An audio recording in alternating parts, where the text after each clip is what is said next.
Fear and greed. That's what we're talking about in this video. The Nasdaq has officially entered correction territory.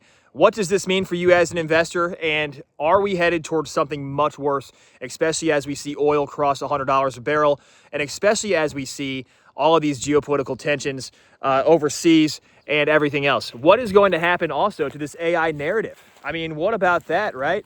The AI narrative, the most important thing in the world. AI everything. What's going to happen to that, guys? All of those questions and more coming up in this episode of Invest Daily as we walk through the park on this beautiful Saturday afternoon. The weather's been really great, and I'm glad it's finally about springtime. In fact, it is springtime, finally. All right, so the Nasdaq down 10% as of the 26th, I believe. So as of the close on Friday, in correction territory. Now, it's funny, you know, a couple months ago, and Jensen Huang, I got to give it to him. He's a great salesman. He is a great salesman. I mean, he's probably the best salesman of all time. And he has to be, because he has to sell the picks and shovels for the gold rush. And if he doesn't do that, then the entire thing collapses. So he has to be an excellent salesman.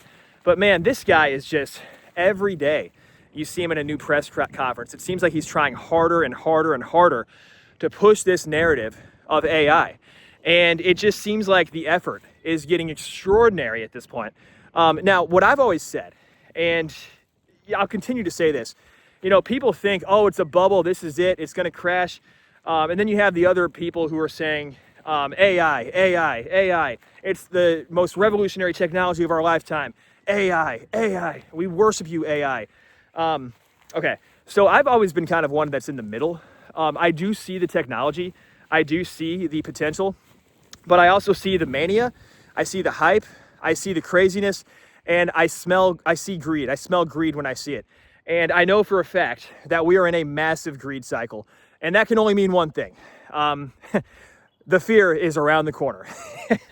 And we're starting to see a little bit of that now. So exactly what we're seeing is the fear starting to kick in as people come to the realization, you know, maybe this AI narrative is not as strong as it once was. Maybe there's some cracks starting to show. Maybe the revenue expectations that these companies have for their AI development and their data centers once they get everything built is completely outlandish. And perhaps AI is a revolutionary technology, no doubt. But at the same time, it's going to take a lot longer to actually build out the infrastructure for AI than people think.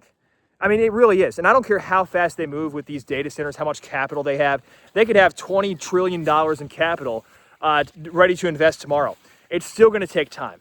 And so this idea that we can just continue to exponentially grow because of AI, you know, eventually those growth expectations are going to catch up with you.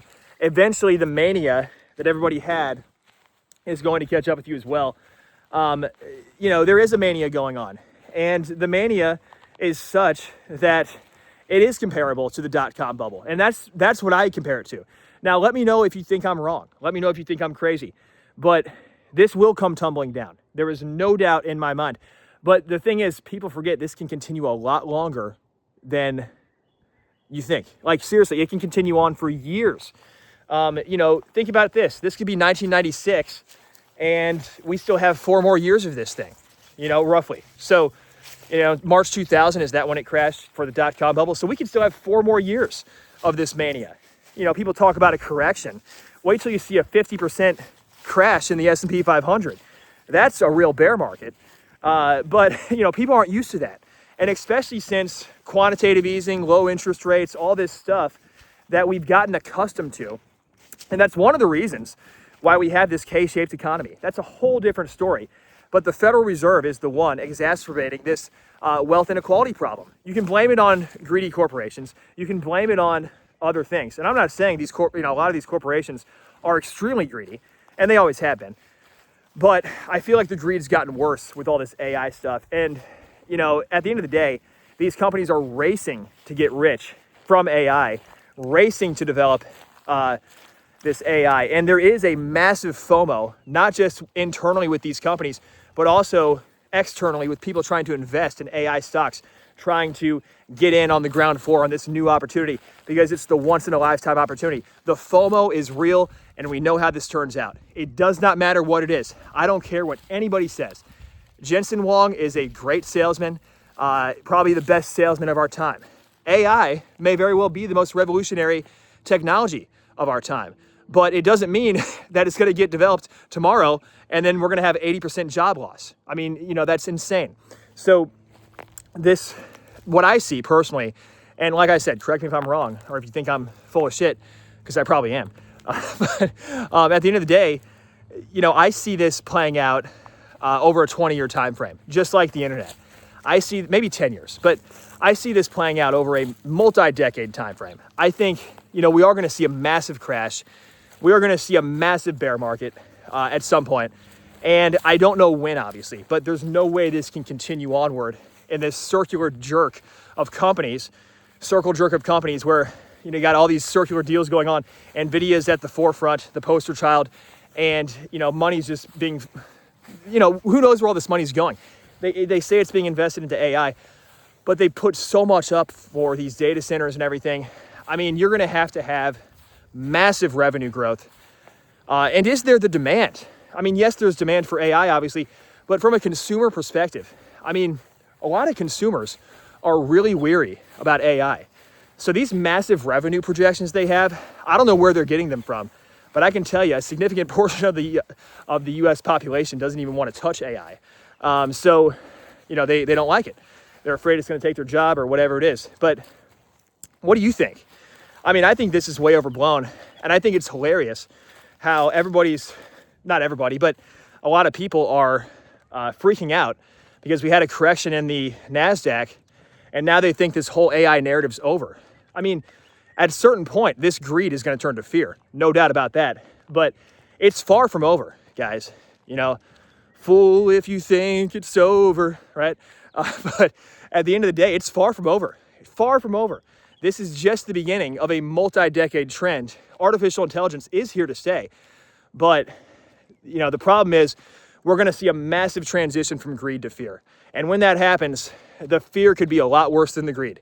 And typically it is. In fact, they've done studies showing that the pain of losing money in the stock market, kind of like the pain of rejection versus acceptance, right? Or, you know, getting a girl's number versus being rejected when she says, oh, I have a boyfriend, right? You know, you get the idea. So the pain of rejection is a lot worse. Well, the pain of losing money in the stock market is a lot worse as well. So it's like, you know, you're going to feel the pain, and it's going to be a lot worse than the euphoria that you felt on the greed side. And that applies to investors, and it also applies to the companies that are greedy as hell, trying to develop this technology as fast as possible and as reckless as possible. It's going to come back to bite you guys in the ass. And I'm talking to these large tech corporations too. You know, they are not immune. They think they're smarter than everybody. They think they're going to get the job done, and they're going to, you know, AI this, AI that. I'm telling you, you know, and like I said, maybe I'm the crazy one, but I feel like this is all going to come crashing down. The greed will swiftly switch to fear.